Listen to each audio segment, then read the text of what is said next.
રસાયણશાસ્ત્રની આ અદ્ભુત દુનિયામાં તમારું સ્વાગત છે. આજે આપણે એસિડ, બેઝ અને ક્ષાર નામના એક ખૂબ જ મજેદાર પ્રકરણને સમજવાના છીએ. તો ચાલો આ રોમાંચક સફર શરૂ કરીએ. ચાલો એક વાર્તાથી શરૂઆત કરીએ. કલ્પના કરો કે કેમિસ્ટ્રીની દુનિયામાં બે મોટા શક્તિશાળી સામ્રાજ્યો છે. એક તરફ છે એસિડનું સામ્રાજ્ય, એકદમ ખાટું અને તીવ્ર, અને બીજી બાજુ છે બેઝનું સામ્રાજ્ય, સાબુજિયું અને સ્વાદમાં કડવું.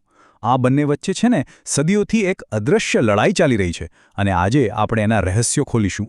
અને આ વાર્તાનો હીરો છે આરવ, એકદમ તમારા જેવો જ જિજ્ઞાસુ યુવાન વૈજ્ઞાનિક. એને એક મિશન મળ્યું છે, એસિડ અને બેઝને ઓળખવા. પણ એક મોટી શરત છે, એમને ચાખીને નહીં પણ એમના છુપાયેલા રાસાયણિક ગુણધર્મોથી ઓળખવાના છે.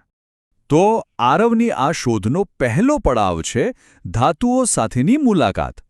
શું થશે જ્યારે એસિડ જેવી શક્તિશાળી વસ્તુ ધાતુ સાથે ટકરાશે? ચાલો આરવ સાથે મળીને આ પહેલો પડકાર પાર પાડીએ. આરવ ખૂબ જ ધ્યાનથી એક ટેસ્ટ ટ્યુબમાં ઝિંક ધાતુના થોડા દાણા નાખે છે. પછી ધીમે ધીમે એમાં એસિડ નાખે છે, અને જેવું એસિડ અંદર ગયું તરત જ પરપોટા નીકળવા લાગ્યા. પણ સવાલ એ છે કે આ પરપોટા કયા ગેસના છે? આ રહસ્ય જાણવા એ એક સળગતી દિવાસળી ટેસ્ટ ટ્યુબના મોં પાસે લાવે છે. અને પોપ! એક નાનકડો ધડાકા જેવો અવાજ આવ્યો અને સળી ઓલવાઈ ગઈ. આ જે પોપ અવાજ છે ને, એ કોઈ સામાન્ય અવાજ નથી હો. આ તો હાઇડ્રોજન ગેસની હાજરીની પાક્કી નિશાની છે. બસ આરવને એની પહેલી મોટી કડી મળી ગઈ. તો આ પ્રયોગથી આરવે એસિડ સામ્રાજ્યનું પહેલું રહસ્ય ખોલી નાખ્યું. જ્યારે પણ કોઈ એસિડ કોઈ ધાતુ સાથે પ્રક્રિયા કરે ત્યારે એમાંથી ક્ષાર બને અને હાઇડ્રોજન ગેસ છૂટો પડે. આ એક ખૂબ જ અગત્યનો નિયમ છે, યાદ રાખજો. સારું, હવે આરવની સફર આગળ વધે છે. એની સામે હવે એક નવો કોયડો છે, એક સફેદ રંગનો રહસ્યમય પાવડર. આ છે કાર્બોનેટ. હવે જોવાનું એ છે કે એસિડ આની સાથે શું વર્તન કરશે. જેવો આરવ એસિડમાં આ સફેદ પાવડર નાખે છે ત્યાં તો એક જોરદાર પ્રતિક્રિયા શરૂ થઈ જાય છે. એકદમ ઝડપથી પરપોટા નીકળવા લાગે છે, જેને વિજ્ઞાનની ભાષામાં ઉભરા કહેવાય છે. એવું લાગે જાણે ટેસ્ટ ટ્યુબમાં નાનું એવું કેમિકલ વાવાઝોડું આવ્યું હોય. તો આ ઉભરા બીજું કંઈ નથી પણ કોઈ પ્રવાહીમાંથી ગેસનું ઝડપથી બહાર નીકળવું છે. અને આ વખતે જે ગેસ બહાર નીકળી રહ્યો છે એ છે કાર્બન ડાયોક્સાઇડ, એટલે કે CO2. પણ આરવને પાક્કી ખાતરી કઈ રીતે થાય કે આ CO2 છે? એના માટે એ એક ટેસ્ટ કરે છે. તે આ ગેસને ચૂનાના પાણીમાંથી પસાર કરે છે, અને જાણે જાદુ થયો હોય એમ એકદમ સાફ ચૂનાનું પાણી દૂધ જેવું સફેદ થઈ જાય છે. આ કાર્બન ડાયોક્સાઇડની હાજરીની પાક્કી કસોટી છે. અને લો, આ સાથે જ આરવ એસિડ સામ્રાજ્યનો બીજો નિયમ પણ શોધી કાઢે છે કે જ્યારે પણ એસિડ કાર્બોનેટ સાથે પ્રક્રિયા કરે ત્યારે ક્ષાર, પાણી અને કાર્બન ડાયોક્સાઇડ ગેસ બને છે. બીજો કોયડો પણ ઉકેલાઈ ગયો.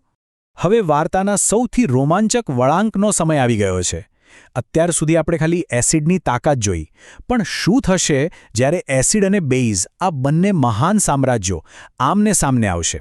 આ ક્ષણ છે મહાન તટસ્થીકરણની. આ મોટી ટક્કર પહેલાં ચાલો બંને પક્ષની શક્તિઓ જોઈ લઈએ. એસિડ ધાતુ સાથે હાઇડ્રોજન અને કાર્બોનેટ સાથે કાર્બન ડાયોક્સાઇડ બનાવે છે. બીજી તરફ બેઝની સૌથી મોટી તાકાત એ છે કે તે એસિડની બધી જ અસરને ખતમ કરી શકે છે. પ્રયોગ શરૂ કરવા માટે આરવ એક બીકરમાં બેઝ લે છે અને તેમાં ફિનોલ્ફથલીન નામનું એક કેમિકલ નાખે છે, અને નાખતાની સાથે જ દ્રાવણ એકદમ સુંદર ગુલાબી રંગનું થઈ જાય છે. આ ગુલાબી રંગ બતાવે છે કે દ્રાવણમાં બેઝ હાજર છે. હવે આવે છે અસલી મજા. આરવ ધીમે ધીમે ટીપે ટીપે આ ગુલાબી બેઝમાં એસિડ ઉમેરવાનું શરૂ કરે છે. અને જુઓ તો ખરા શું થાય છે. જેમ જેમ એસિડ ઉમેરાતું જાય છે, ગુલાબી રંગ ધીમે ધીમે આછો થતો જાય છે, અને એક સમય તો સંપૂર્ણપણે ગાયબ, જાણે કોઈ જાદુ થયો હોય. તો આનો મતલબ શું થયો? આનો મતલબ એ થયો કે એસિડે બેઝની અસરને અને બેઝે એસિડની અસરને પૂરેપૂરી રીતે ખતમ કરી દીધી છે. બંને સામ્રાજ્યોએ એકબીજાની શક્તિને નાબૂદ કરી દીધી, અને છેલ્લે જે દ્રાવણ બચ્યું એ ના તો એસિડ છે ના તો બેઝ. એ છે તટસ્થ, એટલે કે રંગહીન. અને આ જ પ્રક્રિયાને કહેવાય છે તટસ્થીકરણ. સમજો કે આ બંને સામ્રાજ્ય વચ્ચેની એક શાંતિ સંધિ છે. જ્યારે પણ બેઝ અને એસિડ ભેગા થાય ત્યારે તેઓ એકબીજાની અસરને ખતમ કરીને ક્ષાર અને પાણી બનાવે છે. બસ આ જ છે રસાયણશાસ્ત્રનો અંતિમ શાંતિ કરાર. તો આરવની આ આખી વૈજ્ઞાનિક સફરમાંથી આપણે શું શીખ્યા?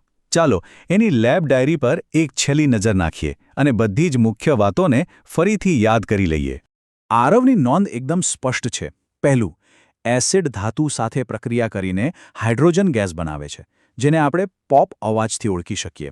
બીજું, એસિડ કાર્બોનેટ સાથે પ્રક્રિયા કરીને કાર્બન ડાયોક્સાઇડ ગેસ બનાવે છે, જે ચૂનાના પાણીને દૂધિયું કરી દે છે. અને ત્રીજું, અને સૌથી અગત્યનું, એસિડ અને બેઝ એકબીજાને તટસ્થ કરીને ક્ષાર અને પાણી બનાવે છે. આરવની આ રોમાંચક શોધ ખરેખર કેટલી મજેદાર હતી નહીં?